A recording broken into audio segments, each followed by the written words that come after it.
This year marks the 25th anniversary of the art theft from the Isabella Stewart Gardner Museum in Boston. The facts of the case are that on the evening of March 18, 1990, two men pulled up next to the museum building and, dressed as police officers, managed to persuade the night watchman to let them in.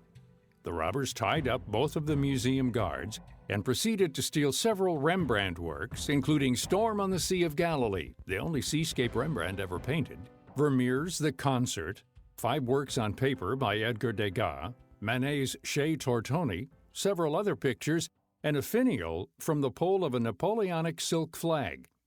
No one has ever been charged with the robbery, and none of the works have been found.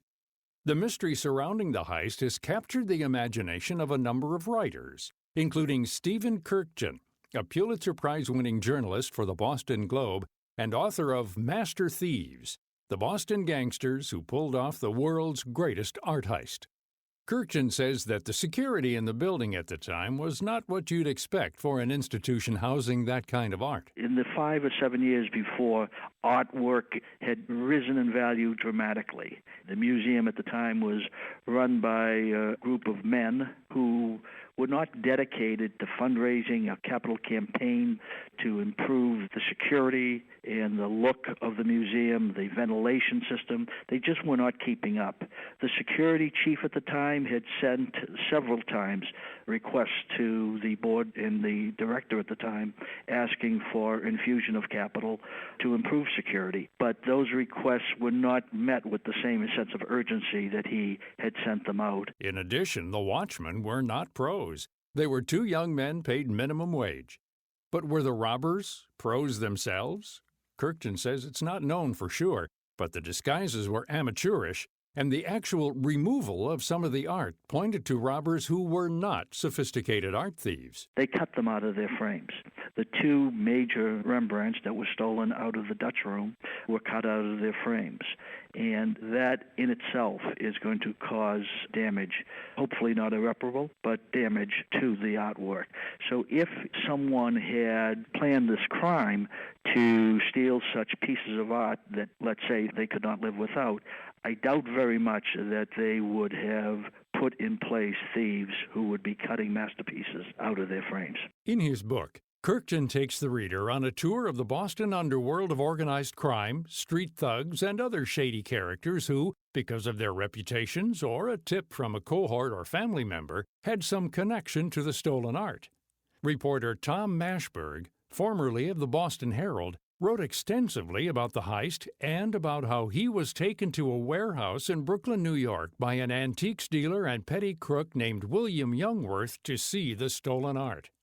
Kurkjian says that in the dark room holding only a flashlight, Mashberg saw Rembrandt's Storm on the Sea of Galilee unfurled before him. Within 5 feet of Tom, unfurled, and that's the problem, that he unfurled it in Tom's language, which means he held it above his head and it sort of came down to the floor, and there was, as Tom saw it, brushstrokes, the signature of Rembrandt. He does say he only kept the flashlight on it for a small amount of time, 10 seconds, let's say. But Tom saw what he saw was cracks on the canvas. And my sense of this is not for what Tom saw or didn't see. My sense is it had to be the original because there is no way that within the short period of time that Youngworth and Mashberg knew each other, let's say it was 2 or 3 weeks, but it wasn't beyond that Youngworth would have been able to get a replica of this Rembrandt. Part of the deal he made with Youngworth was that Mashberg wouldn't write a word about what he'd seen for a week, so the paintings could be moved to another location.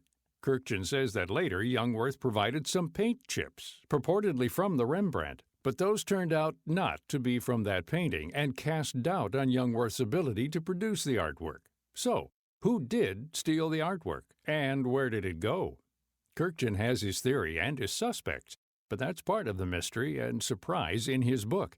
What he will say is that he thinks that the reason they were taken was for a ransom of sorts. My sense is it wasn't the beauty or the majesty or the masterpiece that they were going for. They were going for any of numerous masterpieces, but they wanted them not for their intrinsic value or their beauty of their art, but as pieces that they could then trade back to the museum or to the authorities for something that they were looking for, whether it was reward money or, as my reporting found, a motive to get someone out of jail.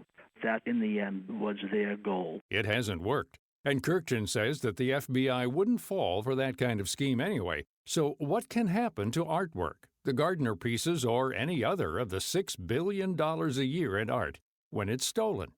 We asked Jane C.H. Jacob, president of Jacob Fine Art in Oak Park, Illinois.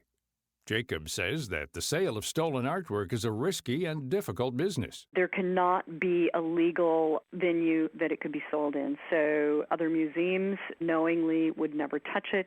Scrupulous collectors would never touch it, nor would an auction house or dealer touch it. So that leads us to the conclusion that the only market for such works would be the black market. There are all kinds of venues in that area. There are known drug lords that have purchased things. Art has long been used for money laundering. You've probably heard the statistic that art crime is second only to gun running and drug trafficking, and it's often tied to those activities. So therefore, what's the marketability? It's the black market. So if a painting that's been stolen resurfaces, how do you know it's the real thing and not a forgery? Jacob says that the authentication process begins with a three-legged stool of investigation. The connoisseurship, which is taken into consideration, and that is a visual inspection. Scholarship really relates to those that have spent their lifetimes studying such a work, such an artist, or a school of art that's related to that work. And then finally, forensic science comes into play. The first step really is the visual inspection of the work. So there's stylistic mechanisms that are taken into consideration. There is paint, there's materials, there is history, there is age of the canvas, the stretchers, all of the things that come into play whenever a work of art is created. She says that art is stolen for any number of reasons, but something that can touch anyone with artwork to sell is consignment fraud. Where people take their works of art to a gallery or a dealer, a private dealer, and consign them, and then they never see a return on their consignment, but the works are sold and they travel through lots of layers of people before they're found. I recently read an article where in 5 months a work of art passed through 5 dealers, and it was valued at $75,000, and when it finally sold through the dealer, 5 months later it sold for $275. There are pieces that end up in galleries. There are pieces that end up in auction houses. There are pieces that certainly end up in museums and in private collections. So this conference really does focus on the problem, but we want to also think about what are some of the solutions that we might go into the future thinking about. Jacob says that art theft and forgery are big business and aren't going away anytime soon. That's why she's co-organizing an art crime and cultural heritage symposium at New York University in June. It's where experts in the field of forensics, law enforcement, art history, and other major players in the art field can discuss what needs to be done to stem the tide of these crimes. The conference itself is really meant to be a policy discussion. We understand that this art crime is not going away, either theft or spoliation or looting or fakes and forgeries, but what can we do about it? What are some of the new things that we can think about? Because the FBI has long touted the $6 billion figure for stolen works every year. But that's not Nazis' looted works. It's happening on an annual basis. If you are in the market for buying or selling a painting, antique jewelry, or other art object, how do you know if the people you're dealing with are reputable and the art is authentic and fairly priced? Scott Diamond is president and CEO of the Palm Beach Show Group, which produces art, antique, and jewelry shows around the country. This is where people of all income levels can see items for sale that range from a few $100s into the millions. He says that it's not always possible for a dealer to get the complete ownership timeline or provenance of a painting or art object. Because of holes in the piece's history, he says to be sure you get assurances in writing from the seller. I spent a lot of time and energy and effort selecting, vetting, if you may, the dealers that participate in my events. And I would vouch that the dealers that are participating in my events are ethical dealers and dealers that are dealing correctly. But with that said, again, there is a near impossibility that any dealer in the world, if they have any amount of items in their inventory, could bet their life that one of those items' title was not correct on it. So it's, again, why when you select a dealer to do business with, you make sure that you get it in writing, that to the dealer's knowledge and belief, these items, and that he's passing good title or she's passing good title on, but that they'll stand behind the items. So the chain of standing behind an item is actually far more important than someone being able to say, no, I know 1,000% that this item made it to this place and this point in time and has no question to it. Diamond says that the exhibitors at shows, as well as gallery owners, should not dissuade a customer from asking questions about an art piece or about themselves as sellers. They're experts in their field, and the ability to interact and ask questions to experts, whatever the question is, there is no question that should not be asked. So from what is the price of this item? What is this item made out of? Who wore this item? Do you have any provenance information on this item? Until you familiarize yourself with the things that you like. So if you've never been before and you don't even know what you like, this is the perfect way to experience it, shows and fairs. Because if you're looking at a piece of Roman glass, and you could say that's about 2,000 years old, you could ask questions like, was this glass broken and put back together? What is typical for these type of items? What type of restoration was done on these items? And could you tell me something about the price of this item, and then what is the price range for items like this item? The Gardner Museum is still looking for its stolen masterpieces and are hoping the $5 million reward and the promise not to prosecute anyone will eventually bring these pieces back. But after 25 years, nothing new has come to light. Stephen Kirkchin says that bringing the cause to social media, crowdsourcing, might just jog someone's memory and help recover the art for all of us to enjoy.